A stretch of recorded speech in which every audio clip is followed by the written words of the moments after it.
ನಮಸ್ಕಾರ ಸ್ನೇಹಿತರೆ, ನಾನು ರಾಜು ಅಷ್ಟೇ. ನೀವು ನೋಡ್ತೀರಾ centre point Kannada YouTube channel. ಹಳೆ ಮೈಸೂರು ಭಾಗದ ಪ್ರಭಾವಿ MLA ಕಾಂಗ್ರೆಸ್ನಿಂದ ಹೊರಬರುವುದು ಬಹುತೇಕ ಖಚಿತವಾಗಿದೆ.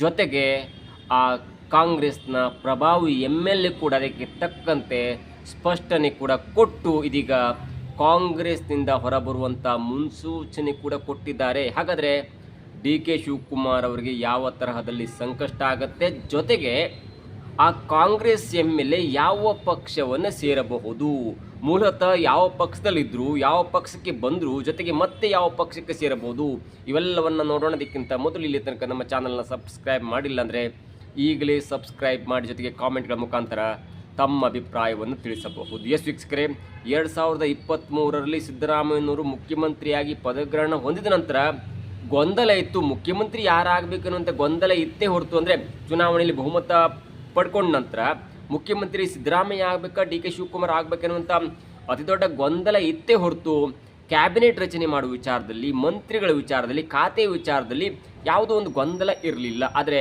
ಯಾವಾಗ ಸಿದ್ದರಾಮಯ್ಯನವರು ತಮ್ಮ 3 ವರ್ಷದ ಮುಖ್ಯಮಂತ್ರಿ ಅವಧಿಯನ್ನು ಮುಗಿಸಿಕೊಂಡು ಹೈಕಮಾಂಡ್ ಹೇಳಿದಂತೆ ಮೇ 28ಕ್ಕೆ ರಾಜೀನಾಮೆ ಕೊಟ್ಟು ಜೂನ್ 3ಕ್ಕೆ DK ಶಿವಕುಮಾರ್ ರಾಜ್ಯದ ಮುಖ್ಯಮಂತ್ರಿಯಾಗಿ ಪದಗ್ರಹಣ ಹೊಂದಿದ ನಂತರ ಕ್ಯಾಬಿನೆಟ್ ರಚನೆ, ಅಂದರೆ ಸಂಪುಟ ರಚನೆ, ಯಾರ್ಯಾರಿಗೆ ಯಾವ ಖಾತೆ, 140 MLAಗಳ ಬಹುಮತ ಇರುವಂಥ ಕಾಂಗ್ರೆಸ್ ಪಕ್ಷದಲ್ಲಿ 33 ಸಚಿವ ಸ್ಥಾನವನ್ನು ಯಾರಿಗೆ ಕೊಡಬೇಕು, ಯಾರಿಗೆ ಬಿಡಬೇಕು, ಜಾತಿ ಲೆಕ್ಕಾಚಾರ, ಜಿಲ್ಲೆ ಲೆಕ್ಕಾಚಾರ ಎಲ್ಲವೂ ಕೂಡ ತಲೆ ಕೆಟ್ಟಿತ್ತು. ಮತ್ತು ಅಷ್ಟರ ಮಟ್ಟಿಗೆ ಕ್ಯಾಬಿನೆಟ್ ರಚನೆ ಮಾಡುವಂಥ ಸಂದರ್ಭದಲ್ಲೂ ಕೂಡ ಸಿದ್ದರಾಮಯ್ಯನವರು ತನ್ನ ಒಂದಿಷ್ಟದ MLA ಹೆಸರನ್ನು ಸೇರಿಸಿ ಇವರಿಗೆ ಮಂತ್ರಿ ಮಾಡಬೇಕೆನ್ನುವಂಥ ಒಂದು ಸಲಹೆಯನ್ನು ಕೊಟ್ಟು ದೂರ ಆದರೆ ಹೊರತು ಕ್ಯಾಬಿನೆಟ್ ರಚನೆ ಮಾಡುವಂಥ ನಿಟ್ಟಿನಲ್ಲಿ DK ಶಿವಕುಮಾರ್ ಅವರ ಹೆಗಲಿಗೆ ಕೊಟ್ಟು ರಚನೆಯ ಸಂದರ್ಭದಲ್ಲಿ ಸಹಾಯ ಮಾಡಲಿಲ್ಲ. ಇದರ ತರುವಾಯ ಇದೀಗ ಪ್ರತಿಯೊಬ್ಬರು ಕೂಡ ಸಿಡಿದಿದ್ದಾರೆ.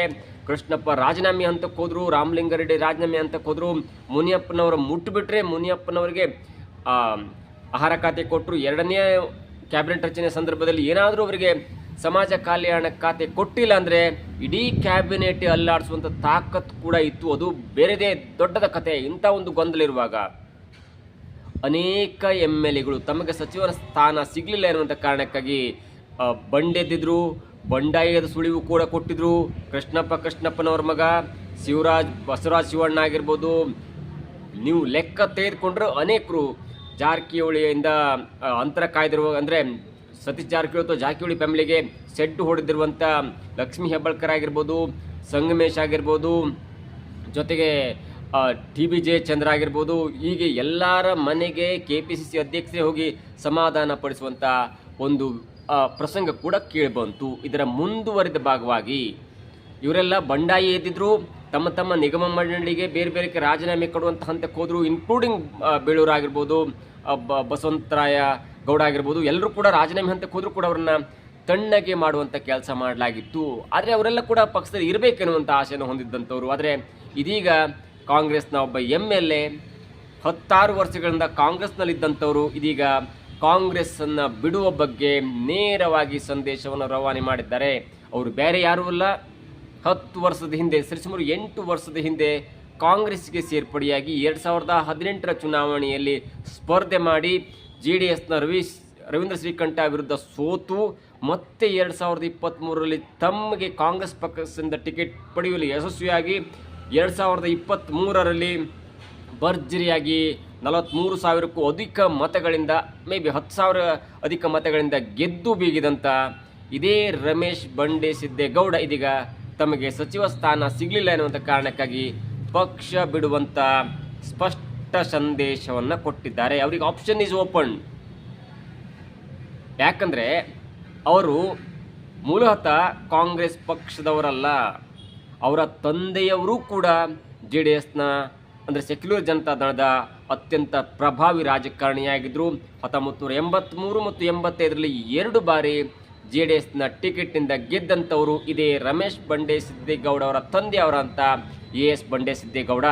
AS ಬಂಡೆಸಿದ್ದೇಗೌಡ ಅಂದ್ಕೊಳ್ಳಿ ಶ್ರೀರಂಗಪಟ್ಟಣದಲ್ಲಿ ತುಂಬ ಹೆಸರುವಾಸಿ, ಜೊತೆಗೆ JDS ಪಕ್ಷದ ಒಬ್ಬ ಕಟ್ಟಾಳು. JDS ಪಕ್ಷವನ್ನು ಕಟ್ಟಲಿಕ್ಕೆ ಮತ್ತು ದೇವೇಗೌಡರಿಗೆ ತುಂಬ ಆಪ್ತರಾಗಿದ್ದಂಥವರು. 1983 ಮತ್ತು 85ರಲ್ಲಿ JDS ಪಕ್ಷದ ಟಿಕೆಟ್ನಿಂದ ಗೆದ್ದು ಬೀಗದಂಥವರು. ಅದಾದ ನಂತರ ಅವರ ಮಗ ಬಂಡೆಸಿದ್ದೇಗೌಡ ಕೂಡ ರಮೇಶ ಬಂಡೆಸಿದ್ದೇಗೌಡ ಕೂಡ 2008ಕ್ಕೆ ಅಧಿಕೃತವಾಗಿ JDSನಿಂದ ಎಂಟ್ರಿ ಹೊಡಿತಾರೆ.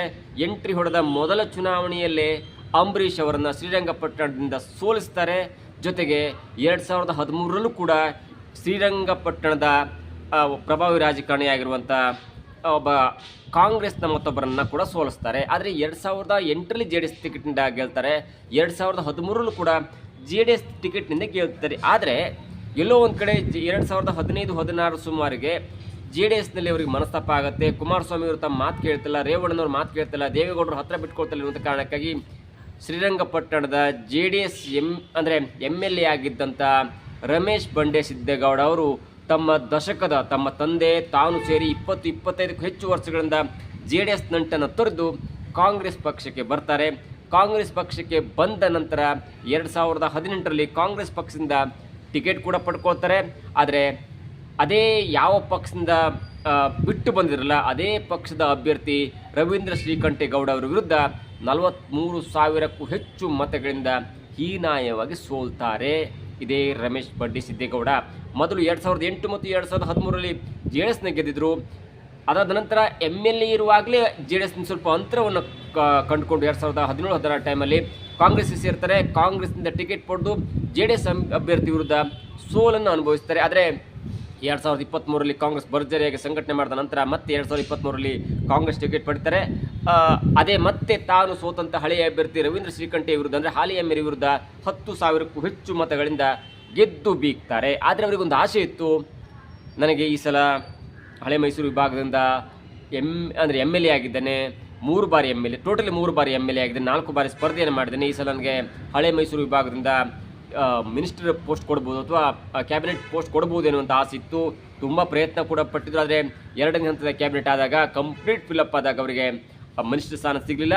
ಹಳೆ ಮೈಸೂರು ವಿಭಾಗದಿಂದ ವೆಂಕಟೇಶ್ ಆಗಿರ್ಬೋದು, HC ಮಹದೇವಪ್ಪ ಆಗಿರ್ಬೋದು, ರಮೇಶ್ ಬಂಡೆಸಿದ್ದೇಗೌಡ ಆಗಿರ್ಬೋದು, ಇವರೆಲ್ಲರೂ ಕೂಡ ಮಂತ್ರಿ ಸ್ಥಾನದ ಆಕಾಂಕ್ಷಿಯಾಗಿದ್ದರು. ಆದರೆ ಇವರಿಗೆ ಟಿಕೆಟ್ ಸಿಗಲಿಲ್ಲ. ಈಗ ಅವರೇ ಓಪನ್ ಸ್ಟೇಟ್ಮೆಂಟನ್ನು ಕೊಟ್ಟಿದ್ದಾರೆ. ನಾನು ಯಾವ ಪಕ್ಷದಲ್ಲಿದ್ದೆ ಮೊದಲು ಅವೆಲ್ಲ ಬೇಡ, ಈಗ ಸದ್ಯದಲ್ಲಿ 7-8 ವರ್ಷದಿಂದ ಕಾಂಗ್ರೆಸ್ ಬಂದೆ, ನನ್ನ ಆಸೆ ಯಾವುದೂ ಈಡಿರಲಿಲ್ಲ. ಚಿಕ್ಕವರಿದ್ದಾಗ ಓದಬೇಕು ಅನ್ನುವಂಥ ಆಸೆ ಇತ್ತು, ಅದೇ ಈಡಿರಲಿಲ್ಲ, ಅದು ಕೂಡ ನನ್ನ ತಪ್ಪಾಗಿತ್ತು. ಆದರೆ ರಾಜಕೀಯಕ್ಕೆ ಬಂದ ನಂತರ ಯಾವುದೂ ಕೂಡ MLA ಆದಿ ಹೊರತು ನನಗೆ ಬರಬೇಕಾದಂಥ ಒಂದು ಗೌರವ ಸಿಗಲಿಲ್ಲ. ನಾನು ತಲುಪಬೇಕಂತ ಈ ಪೊಸಿಷನ್ ತಲುಪಲಿಲ್ಲ. ನನ್ನ ಒಂದೇ ಒಂದು ಬೇಡಿಕೆ ಕೂಡ ಈಡಿರಲಿಲ್ಲ. ಯಾವ್ಯಾವ ಬೇಡಿಕೆ ನೋಡಿ, 2008ರಲ್ಲಿ MLA ಆಗಿದ್ದರು. ಅಲ್ಲಿ ಯಾವಾಗ ಪಕ್ಷ ಅಧಿಕಾರಕ್ಕೆ ಬರಲಿಕ್ಕಾಗಲಿಲ್ಲ, ಕೊಲಿಷನ್ ಗೌರ್ಮೆಂಟ್ ಇತ್ತು, ಎಲ್ಲವೂ ಇತ್ತು.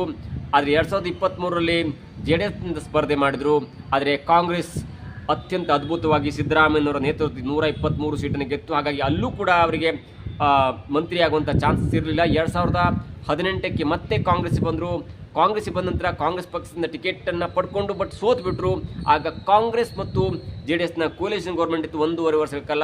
ಒಂದು ವೇಳೆ ಗೆದ್ದಿದ್ರೆ, ಶ್ರೀರಂಗಪಟ್ಟಣದಿಂದ ಗೆದ್ದಿದ್ರೆ JDSನ ಅಭ್ಯರ್ಥಿಯನ್ನು ಸೋಲಿಸಿ ಕಾಂಗ್ರೆಸ್ ಅಭ್ಯರ್ಥಿ ಗೆದ್ದೇ ಅನ್ನೋದ ಕಾರಣಕ್ಕಾಗಿ ಅಲ್ಲೂ ಕೂಡ ಮಿನಿಸ್ಟರ್ಶಿಪ್ ಸಿಗ್ತಿತ್ತು, ಅಂದರೆ ಮಂತ್ರಿ ಸ್ಥಾನ ಸಿಗ್ತಿತ್ತು. ಆದರೆ ಸೋತ ಕಾರಣಕ್ಕಾಗಿ ಅಲ್ಲಿ ಮಂತ್ರಿ ಸ್ಥಾನ ಸಿಗಲಿಲ್ಲ. ಬಟ್ 2023ರಲ್ಲಿ ಭರ್ಜರಿಯಾಗಿ ಗೆದ್ದರು. ಆದರೆ ಭರ್ಜರಿ ಅಂದರೆ ಯಾವ ಲೆವೆಲಿಗೆ ಭರ್ಜರಿ ಅಂದರೆ ಪಕ್ಷವೇ ಅತ್ಯಂತ ಜಾಸ್ತಿ ಪ್ರಮಾಣದಲ್ಲಿ ಗೆದ್ದರಿಂದ ಯಾರಿಗೆ ಕೊಡಬೇಕು ಯಾರಿಗೆ ಬಿಡಬೇಕು ಅನ್ನೋಂಥ ಒಂದು ಲೆಕ್ಕದಲ್ಲಿ ಇವರನ್ನು ಮೊದಲನೇ ಹಂತದಲ್ಲಿ ಬಿಟ್ಟರು. 2ನೇ ಹಂತದಲ್ಲಿ ಜಾತಿ ಲೆಕ್ಕಾಚಾರ, ಜಿಲ್ಲಾ ಲೆಕ್ಕಾಚಾರ ಎಲ್ಲವೂ ಇತ್ತು. ಆದರೆ ಯಾವುದೂ ಕೂಡ ಹತೋಟಿಯಲ್ಲಿಲ್ಲದ ಕಾರಣಕ್ಕಾಗಿ DK ಶಿವಕುಮಾರ್ ಮತ್ತು ಹೈಕಮಾಂಡ್ ಅಥವಾ ಸಿದ್ದರಾಮಯ್ಯ ಯಾರು ಇದನ್ನು ಮಾಡಿದ್ರು ಅನ್ನೋದು ಕೂಡ ಅರ್ಥ ಆಗ್ತಿಲ್ಲ. ಅಂಥ ಒಂದು ಲೆಕ್ಕಾಚಾರದಲ್ಲಿ ಬಂಡೆಸಿದ್ದೇಗೌಡ ಹೆಸರು ಕೂಡ ತಪ್ಪು ಹೋಯಿತು. ಈಗ ಅವರು ಡೈರೆಕ್ಟಾಗಿ ಹೇಳ್ತಿದ್ರೆ, ನಾನು ಸದ್ಯ ಕಾಂಗ್ರೆಸ್ನಲ್ಲಿದ್ದೇನೆ, ನನ್ನ ಯಾವುದೇ ಆಸೆ ಕೂಡ ಈಡಿರಲಿಲ್ಲ, ಮುಂದೆ ಯಾವ ಪಕ್ಷಕ್ಕೆ ಹೋಗ್ತೇನೆ ಎನ್ನುವ ಲೆಕ್ಕಾಚಾರ ಸದ್ಯಕ್ಕೆ ನನಗೆ ಗೊತ್ತಿಲ್ಲ, ದಾರಿ ಓಪನ್ ಇದೆ ಅನ್ನುವಂಥ ಓಪನ್ ಸ್ಟೇಟ್ಮೆಂಟ್ನ ಕೊಟ್ಟು ಕಾಂಗ್ರೆಸ್ನಿಂದ ಒಂದು ಹೆಜ್ಜೆ ಹೊರಗೆ ಹೋಗುವಂಥ ಸ್ಪಷ್ಟ ಸಂದೇಶ ಕೊಟ್ಟಿದ್ದಾರೆ. ಇದು ಟಾರ್ಗೆಟ್ 2028 ಅಂತ ಹೇಳ್ಬೋದು. 2028ರಲ್ಲಿ BJP ಮತ್ತು JDS ಸಮ್ಮಿಶ್ರ ಸರ್ಕಾರ ಆದರೆ ನನಗೊಂದು ಚಾನ್ಸ್ ಸಿಗ್ಬೋದು ಅನ್ನೋ ಕಾರಣಕ್ಕಾಗಿ ಮತ್ತೆ ಇದೇ ಬಂಡೆಸಿದ್ದೇಗೌಡ ಅವರು JDSಗೆ ಹೋಗ್ತಾರೆ. JDSಗೆ ಹೋದರೆ ಅಲ್ಲಿ ರವೀಂದ್ರ ಶ್ರೀಕಂಠಯ್ಯ ಅವರ ಸದ್ಯ ಅವರು ಕಾಂಗ್ರೆಸ್ JDSನಿಂದ ಅಭ್ಯರ್ಥಿ ಆಗ್ತಾರೆ. ಅವರು ಇವರಿಗೆ ಸ್ಥಾನವನ್ನು ಬಿಟ್ಟುಕೊಡ್ತಾರೆ. ಯಾಕಂದರೆ ಆಲ್ರೆಡಿ ಅವರು ಬಿಟ್ಟು ಬಂದಂಥವ್ರು, ಎಲ್ಲ ಲೆಕ್ಕಾಚಾರ ದೊಡ್ಡದಿದೆ. ಮತ್ತು ರವೀಂದ್ರ ಶ್ರೀಕಂಠಯ್ಯ ಕೂಡ ಕುಮಾರಸ್ವಾಮಿಯವರ ಅತ್ಯಂತ ಆಪ್ತರು ಪದೇ ಪದೇ JDSನ ಒಂದು ಡಿಪೆಂಡ್ ಮಾಡ್ಕೊಳ್ಳುವಾಗ ಹೇಳ್ತಾಯಿದ್ರು, ಕುಮಾರಸ್ವಾಮಿಯವರು ಕೇಂದ್ರ ಸರ್ಕಾರದಿಂದ ಹೊರಬರಬೇಕು ಮತ್ತು ರಾಜ್ಯದಲ್ಲಿ ಚಟುವಟಿಕೆ ಮಾಡಬೇಕು, ಪಕ್ಷವನ್ನು ಬಲಪಡಿಸಬೇಕು ಮತ್ತು ಮುಂದಿನ ಮುಖ್ಯಮಂತ್ರಿ ಆಗುವಂಥ ಎಲ್ಲ ಸಾಧ್ಯತೆ ಇದೆ ಅನ್ನುವಂಥ ಲೆಕ್ಕಾಚಾರ ಪದೇ ಪದೇ ಹೇಳ್ತಾರೆ ಮತ್ತು JDSಗೆ ಒಂದು ಒಳ್ಳೆಯ ಬಲ ಇದ್ದಂತೆ. ಹೀಗಾಗಿ ರಮೇಶ್ ಬಂಡೆಸಿದ್ದೇಗೌಡ ಅವರು 2018ರಲ್ಲಿ ಬಿಟ್ಟು ಹೋದಾಗ ಆ ಪ್ಲೇಸನ್ನು ತುಂಬಿದಂಥವ್ರು ಇದೆ ರವೀಂದ್ರ ಶ್ರೀಕಂಠಯ್ಯ. ಹೀಗಾಗಿ ಆ ಸ್ಥಾನ ತುಂಬಿದ್ದಾರೆ, ಶ್ರೀರಂಗಪಟ್ಟಣದಲ್ಲಿ ಪಕ್ಷವನ್ನು ಬಲಪಡಿಸಿದ್ದಾರೆ. ಯಾರೋ ಒಬ್ರು ಕೈ ಕೊಟ್ಟು ಹೋದಾಗ ತಾನೂ ಕೂಡ ಶ್ರೀರಂಗಪಟ್ಟಣದಿಂದ JDSನ ಅಭ್ಯರ್ಥಿ ಗೆದ್ದಿದ್ದಾರೆ, ಲಾಸ್ಟ್ ಟೈಮ್ ಸೋತರು. ಹೀಗಾಗಿ ರಮೇಶ್ ಬಂಡೆಸಿದ್ದೇಗೌಡ ಬಂದುಬಿಟ್ರೆ ಅವರಿಗೆ ಶ್ರೀರಂಗಪಟ್ಟಣದಿಂದ ಟಿಕೆಟ್ ಸಿಗುತ್ತಾ ಡೌಟ್ ಇದೆ, ಅಥವಾ ಏನಾದರೂ ಒಂದು ಬೇರೆ ಕಾರಣಕ್ಕೆ ಬರಬಹುದು. ಎಲ್ಲವೂ ಕೂಡ ಇದೀಗ ನಿಗೂಢವಾಗಿದೆ. BJP ಬರ್ತಾರಾ? BJP ಬಂದರೂ ಅತ್ಯಂತ ದೊಡ್ಡ ಲಾಭ ಇಲ್ಲ, ಯಾಕಂದರೆ ಹಳೆ ಮೈಸೂರು ವಿಭಾಗದಲ್ಲಿ JDS ಮತ್ತು ಕಾಂಗ್ರೆಸ್ ಅತ್ಯಂತ ಪ್ರಬಲ ಆಗಿದೆ. ಅದರಲ್ಲೂ ಮುಖ್ಯವಾಗಿ ಇದೀಗ JDS ಹಳೆ ಮೈಸೂರು ವಿಭಾಗದಲ್ಲಿ ಸ್ವಲ್ಪ ಚಿಗುರು ಒಡೆಯುತ್ತಾ ಇದೆ. ಕಳೆದ ಬಾರಿ ಹೀನಾಯ ಸೋಲು ಇದೇ ಹಳೆ ಮೈಸೂರು ಭಾಗದಿಂದ ಆಗಿತ್ತು. ಆದರೆ ಈ ಸಲ ಹೋರಾಟ ನೋಡ್ತಾ ಇದ್ರೆ ಎಲ್ಲೋ ಒಂದು ಕಡೆ JDSನ ಸ್ವಲ್ಪ ಪ್ಲಸ್ಸು, ಕಾಂಗ್ರೆಸ್ನ ಕೆಲವೊಂದು ಮಿಸ್ಟೇಕ್ಗಳು ಸೇರಿ ಈಗ ಈಕ್ವಲ್ ಬ್ಯಾಲೆನ್ಸ್ ಆಗಿ 50-50 ಎನ್ನುವಂಥ ರೀತಿಯಲ್ಲಿದೆ. ಹೀಗಾಗಿ ರಮೇಶ್ ಬಂಡೆಸಿದ್ದೇಗೌಡ JDSಗೆ ಬರ್ತಾರಾ? JDS ಬಂದರೆ ಅವ್ರಿಗೆ ಟಿಕೆಟ್ ಸಿಗುತ್ತಾ, ಅಥವಾ BJP ಬರ್ತಾರಾ? BJP ಬಂದರೆ ಏನು ಲಾಭ ಇರಬೇಕು, ಎಲ್ಲವೂ ಕೂಡ ನಿಗೂಢವಾಗಿದೆ.